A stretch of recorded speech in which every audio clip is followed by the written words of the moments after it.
만 3세가 되었는데도 엄마랑 떨어지는 것 자체를 되게 불안해하고 그런다고 한다면 한번 좀 검사를 받아보거나 진단을 받아보는 것도 좋을 것 같습니다. 네.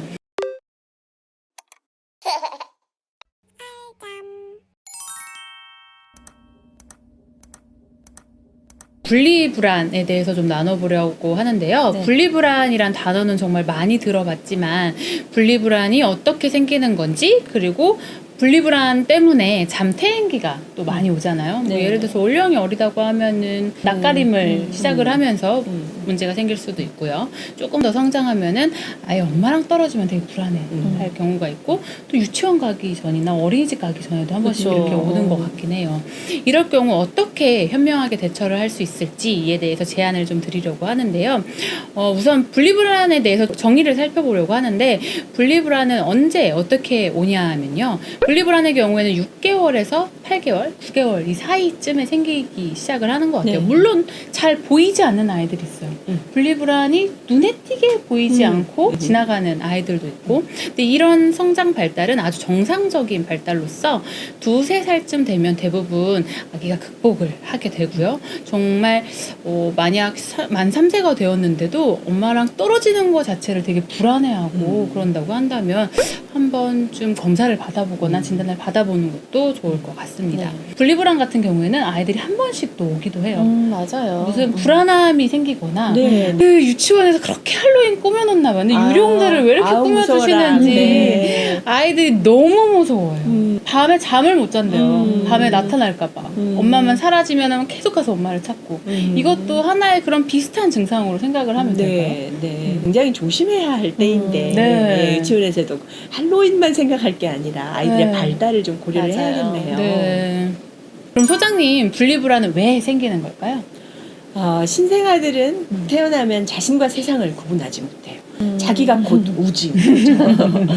그러다가 점점 이제 세상이 나와 하나는 아니네 라는 건 알게 되지만 배가 고프다고 울면 바로 먹을 걸 주지, 기저귀가 젖어서 좀 불편하면 바로 갈아주지, 이런 자기의 모든 필요를 충족해주는 주 양육자만은 자기하고 분리되지 않게 생각하는 거예요. 이제 점점 얼굴 모양도 알고 목소리도 조금씩 구분이 되잖아요. 네. 그러니까 이럴 때는 주 양육자와 낯선 사람을 확실하게 구분해서 주 양육자만 믿는 거죠. 이게 낯가림이잖아요. 네.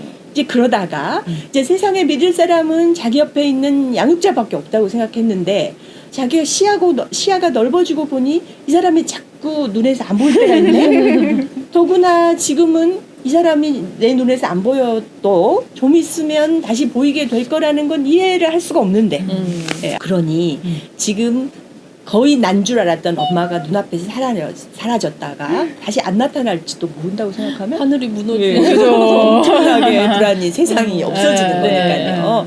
물론 타고난 기질적인 특성, 불안 정도, 타고난 불안 정도에 따라 분리불안이 더한 아기도 있고 덜한 아기도 있을 텐데, 또 낯가림이 심하거나 유난히 심하거나 낯선 사람 앞에서 수줍음이 좀 많은 경우, 이런 아이들이 좀 분리불안이 심한 걸 예상할 네. 수 있겠죠.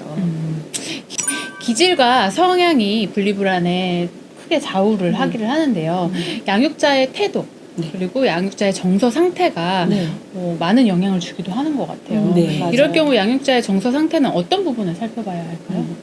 아기의 분리불안을 줄이려면 아기에게 안정감과 믿음을 지속적으로 줘야 되는데, 대부분 초보 부모들은 말씀하시듯이 자신이 아기를 더 불안하게 할 수도 있다는 것을 생각을 잘 못해요. 네. 알더라도 대처를 잘 못하는 거죠. 아기들은 뭔가 익숙하지 않은 일이 생기면 우선 부모 표정과 반응을 살피겠잖아요. 엄청나게 큰 반응을 보이면 이게 정말 큰일인가? 라고 생각해서 굉장히 불안해하겠죠. 엄마가 잠시 사라져서 불안해서 울었는데 나타난 엄마가 갑자기 자기를 끌어안고 미안해, 잘못했어, 뭐 이렇게 하면 아기는 생각하기에 엄마가 내 눈앞에서 사라졌던 그 시간이 정말 엄청나게 큰일이었군요. 이렇게 느끼겠죠. 네. 그렇게 되면 다음부터는 1초만 안 보여도 정말 난리가 날 거예요. 또 반대로 자기는 불안해서 유일하게 믿는 사람이라 엄마를 찾았는데 왜 우리가 그 시간을 못 견디고 이렇게 짜증을 낸다? 네. 그러면 아기는 어찌 해야겠어요? 정말 엄청나게 불안하겠죠. 그런데 본인이 불안하면 엄마 아빠들이 되게 아기에게 이런 반응을 보이기가 쉬워요. 네. 그러니까 이랬다 저랬다 하는 것이 아기의 분리불안을 가장 악화시킨다는 것을 기억해야겠습니다.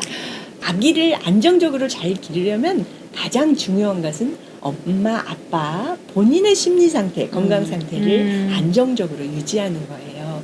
그리고 나서 아기에게 의연하게 대처해야죠.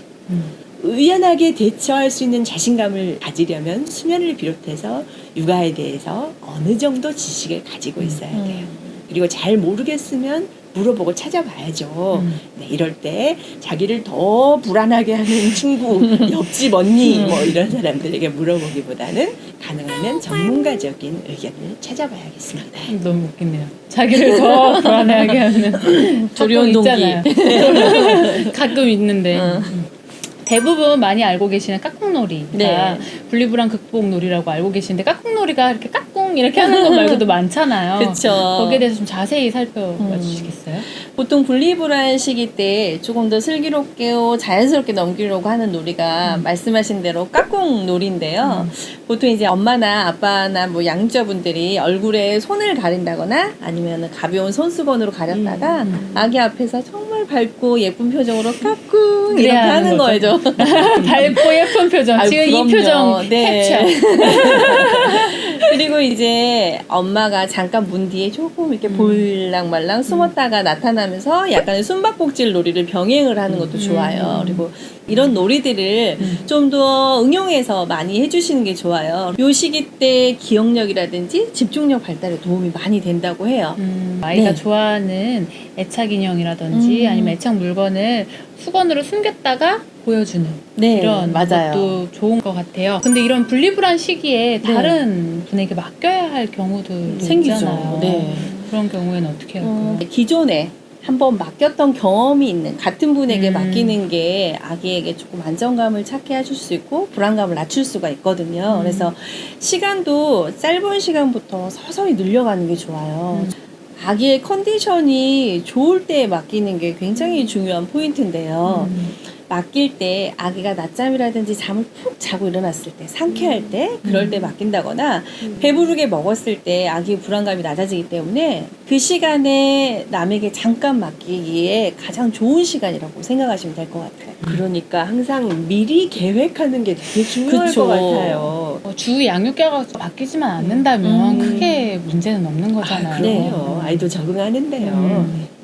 너무 걱정한 나머지 몰래 가거나 아니면 지나치게 긴 시간 동안 뭐 괜찮아 엄마는 갔다가 올 거야 말하면서 계속 하는 건 오히려 독이 될 수 있어요. 네. 그리고 아기와 어쩔 수 없는 잠깐의 이별이 필요하다면 아기에게 엄마가 엄마 잠깐 갔다 올게 아주 긍정적이고 밝고 쾌활하게 인사를 한 다음에 가볍게 손을 흔들고 차라리 빨리 사라지는 것이 최선의 방법이 될 수 있습니다. 또 이 시기에 많이 문제가 또 생기죠. 수면 문제. 그렇죠. 분리불안과 수면 문제를 또 따로 떼어놓을 수가 없는 것 같은데요.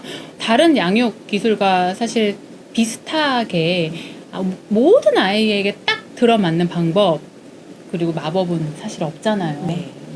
원칙을 확실하게 정하고 상황에 맞는 방법으로 우리 아이에게 맞는 방법으로 약간씩 수정해서 보완해서 적용할 수 있는 방법을 찾아야 하는데 가장 중요한 거는 과도한 반응이 오히려 이 아이의 분리불안을 더 심화시킬 수 있다는 걸 잊지 않으셔야 할 것 같습니다.